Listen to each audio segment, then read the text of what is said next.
c'est Romain et aujourd'hui je vous propose une petite vidéo ASMR. On va apprendre à programmer en Java. Je vais vous montrer vraiment les bases de comment ça fonctionne. Alors, pour ce faire, on va utiliser le logiciel Eclipse. Donc pour ça, il suffit d'aller sur le site Eclipse, sur la page Download. Je vous mettrai les liens dans la description. Ensuite, on a le Eclipse Installer qui est vraiment très pratique. Moi, c'est celui-là que je prends à chaque fois. Donc là, on va le télécharger. On choisit d'abord sa version 32 ou 64 bits.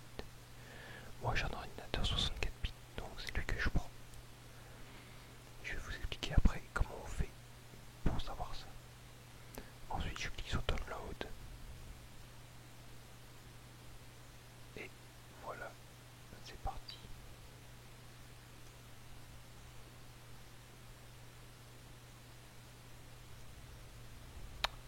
Donc voilà, une fois qu'on a lancé le téléchargement, pour savoir si vous avez un ordinateur 32 ou 64 bits, il suffit de se rendre dans Panneau de configuration, Système et sécurité, Système. Et là, on voit que ici, type du système, il y a marqué Système d'exploitation 64 bits, processeur 64 bits. Donc, c'était bien celui-là qu'il fallait prendre. Alors voilà, une fois qu'on a terminé le téléchargement, on va exécuter l'installation. Exécuter.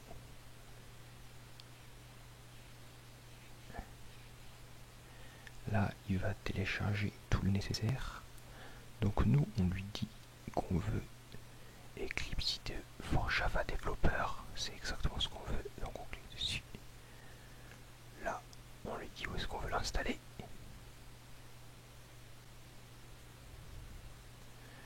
Et voilà, c'est parti. Maintenant, on attend que ça se termine. Voilà. Alors, une fois que c'est installé, on clique sur Launch. Et on a directement Eclipse Mars qui se lance. C'est la dernière version. Donc là, on choisit l'endroit où seront stockés les fichiers qu'on va créer. Donc de base, c'est un bon endroit, donc on peut faire OK. Sauf si vous voulez les mettre ailleurs. Il suffit de faire Browse. Et là, vous pourrez choisir exactement où vous les voulez. Moi, ça me va, donc je fais OK. Alors là, il me dit que je l'ai déjà utilisé pour une version plus vieille. C'est pas embêtant, je fais OK aussi. Voilà, on arrive donc sur cette page-là. Donc on va créer un nouveau fichier. Donc on va dans File, New et Java Project. On fait ça. Voilà. Là, on lui donne un nom. Je vais l'appeler ASMR. Donc voilà, on lui dit tout ça, on laisse comme c'est pour l'instant. Et on fait Finish. Donc voilà, on a notre projet qui est créé avec un répertoire SRC. Maintenant, on va faire File, New. Et on va faire Classe. C'est ce qui nous intéresse. Alors voilà, on laisse ça. Name, on va l'appeler première classe. Ah, il faut pas mettre d'espace par contre, il me semble.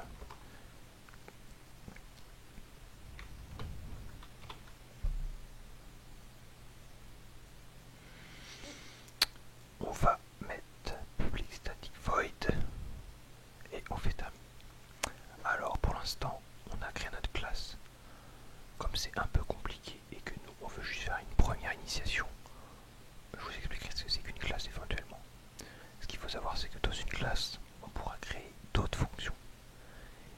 Et que si on veut exécuter des fonctions, il faut qu'on ait une fonction main qui, elle, va pouvoir appeler d'autres fonctions. Donc là, vu que ce qu'on va voir, c'est vraiment très très basique, on a juste besoin du main. Là, ce que je viens d'enlever, c'était pas important, c'était un commentaire. Maintenant, on va voir comment faire pour afficher du texte. C'est vraiment ce qui est le plus simple. Donc pour ce faire, on va utiliser la commande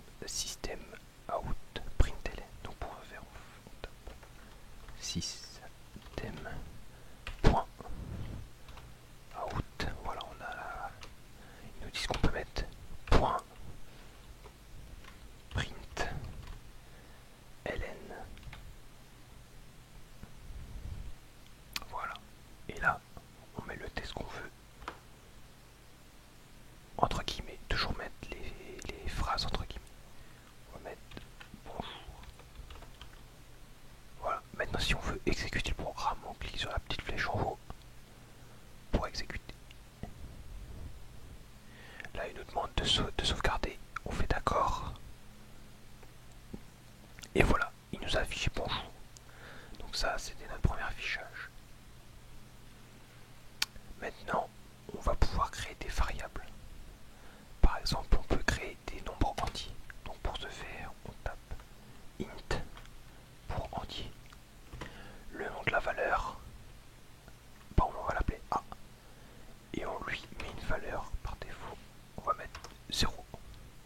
On finit toujours la ligne, pas un point virgule. Donc là il nous le souligne en jaune car il n'est pas encore utilisé.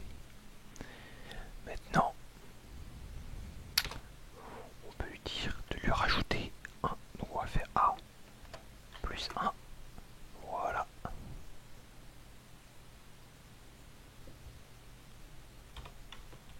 C'est A égale A plus 1. Comme ça la valeur de A vaudra 1. Et maintenant on peut l'afficher. Toujours avec la méthode système.out.println. Donc il y a un petit raccourci clavier pour que ce soit plus rapide à taper. On tape 6 out et après on fait CTRL plus espace. Et voilà. Et là maintenant si on veut faire afficher A, on fait A. Et cette fois-ci on ne met pas de guillemets car il s'agit d'une variable.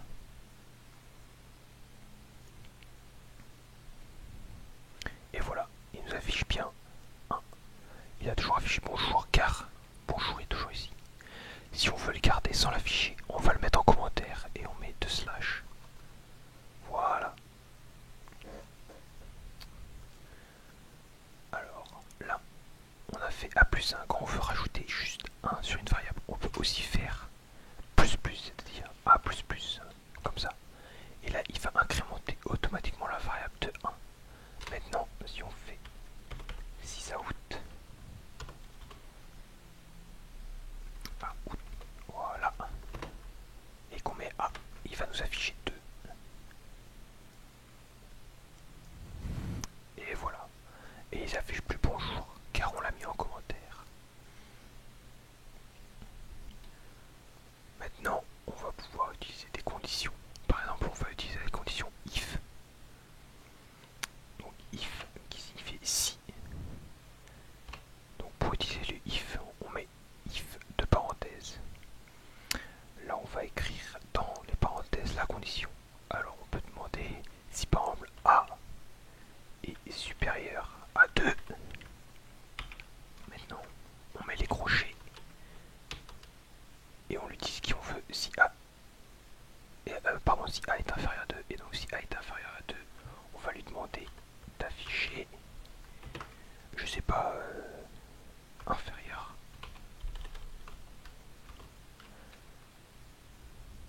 On n'oublie pas bien sûr les guillemets. Voilà. Et là on exécute le programme. Évidemment il se passe rien. Pourquoi? Parce que A il est égal à 2, il n'est pas inférieur. Donc dans ce cas là, ce qu'on peut faire, on peut mettre une fonction, enfin une fonction non, on peut mettre un else qui signifie sinon.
langage.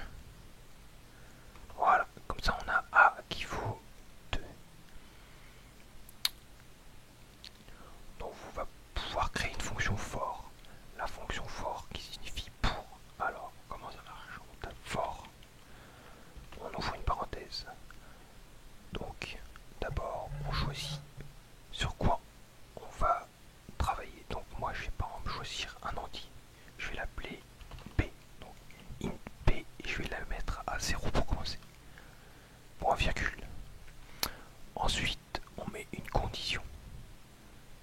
Je vais dire tant que B est plus petit que 5.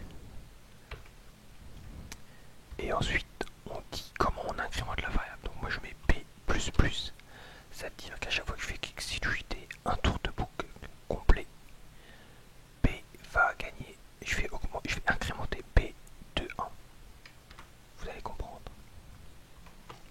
Je mets la parenthèse. Je fais entrer et ça ferme la parenthèse. Et là, on tape ce qu'on veut. Et ben moi, je veux que dans ma boucle, à chaque fois, il m'affiche.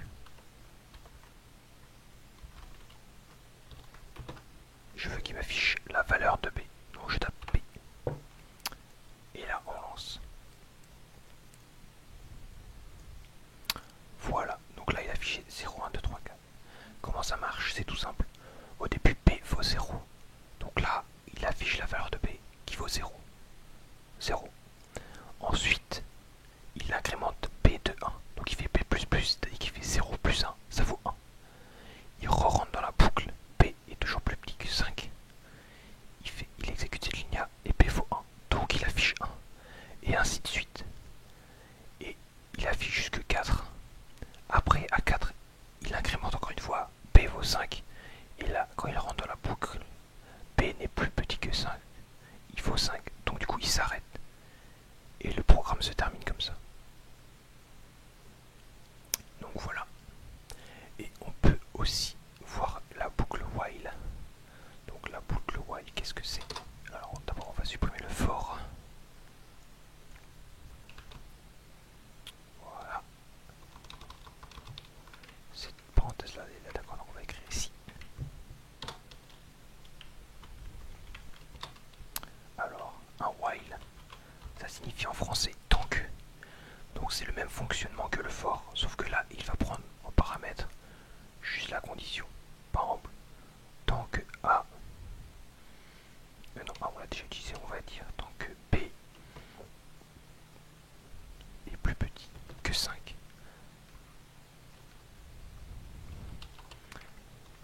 Alors, évidemment, là ça va pas marcher parce que j'ai pas de variable qui s'appelle B. Donc ce que je peux faire, c'est que je peux en pré-créer une. Je vais dire int B égale. Tiens, je peux très bien la faire commencer à 1 aussi. 1, hop, voilà. Alors, tant que B est plus petit que 5, qu'est-ce que je fais? Je vais afficher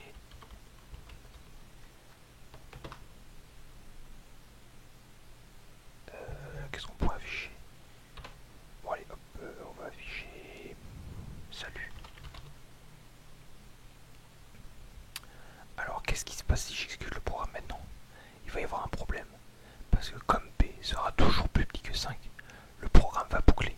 Et donc du coup, Java va nous renvoyer une erreur, regardez. Tac.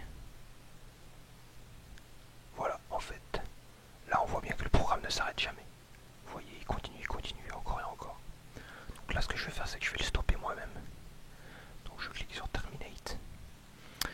Et pour le faire finir, ce que je peux faire, c'est que dans la boucle, je vais incrémenter B. Donc je vais B++. Je mets 2 points pour fermer la ligne. Et là, et voilà, on voit que là, terminated, c'est-à-dire que le programme a bien fini. Donc c'est vrai que le while ici, si on incrémente B juste en dessous, ça rappelle un peu la formule du for.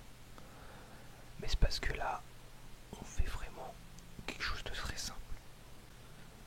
Voilà, donc pour aujourd'hui, on va apprendre une dernière chose, c'est-à-dire apprendre à interagir avec l'utilisateur en utilisant la classe qu'on appelle scanner. C'est-à-dire qu'on va pouvoir récupérer ce que l'utilisateur tape au clavier. Donc d'abord on va nettoyer tout ça, voilà. Donc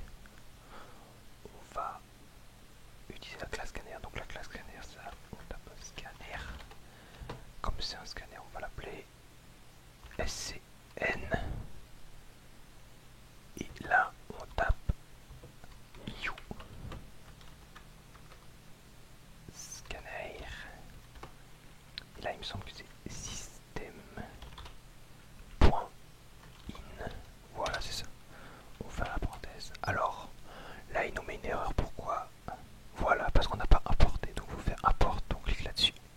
Et voilà, on voit qu'il a rajouté une ligne. Donc là, c'est souligné en jaune, tout simplement parce qu'on n'a pas encore utilisé cette variable-là. Donc, comment l'utiliser? Là, en fait, on va demander à l'utilisateur de rentrer une phrase. Tout simplement.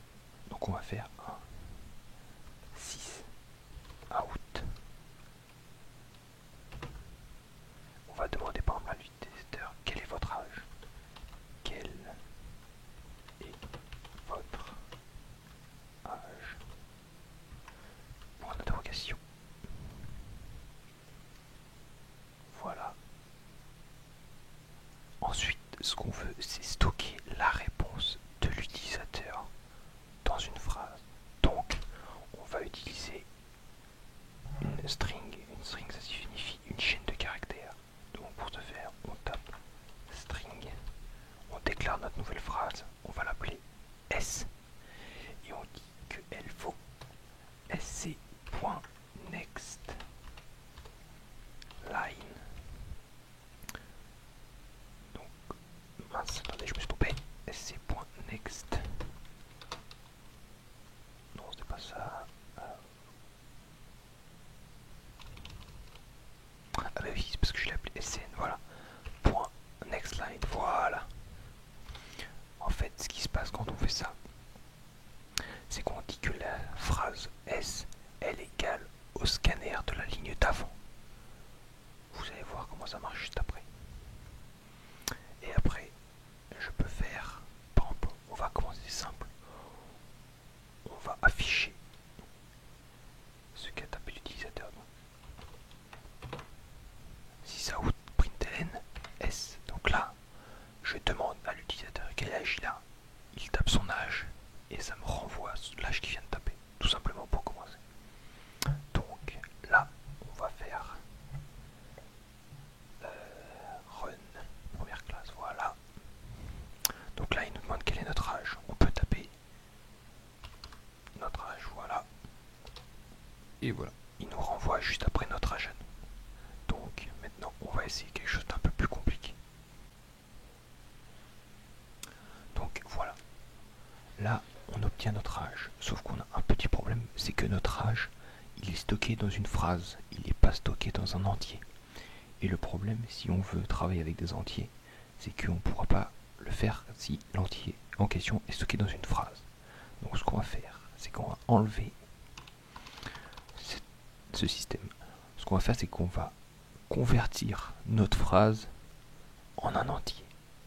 Comment faire ça? Alors là, on a notre string. Là, on va créer un entier. On va appeler i par exemple. Et là, on va lui dire que i, c'est égal à integer point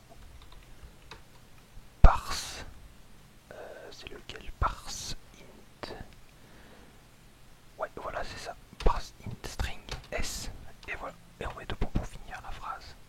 Donc là, maintenant, on a notre i qui est égal à s. Donc on a notre i qui vaudra ce que va taper l'utilisateur. Et maintenant, on peut très bien utiliser une condition qui va permettre à la machine par exemple de savoir si la personne est majeure. Donc, qu'est-ce qu'on va faire? On va faire une condition avec un if. Si i il est plus petit que 18, alors on retourne 6 out 7 mineur. Et si la personne est majeure, on va donc mettre un else.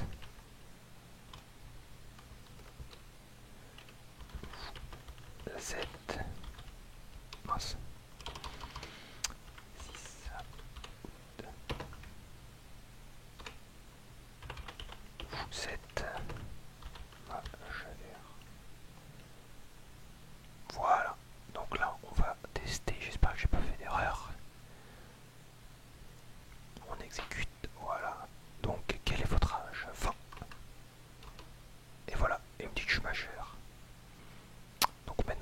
c'était pour 18 ans. 18. Voilà, il nous dit bien qu'on est mage. Donc voilà, c'était une première approche de Java, une sorte de petite initiation. J'espère que ça vous a plu. Dites-moi dans les commentaires du coup si ça vous a plu ou pas. Est-ce que vous aimeriez d'autres vidéos de ce genre là? Et puis moi je vous dis à la prochaine. Allez, salut.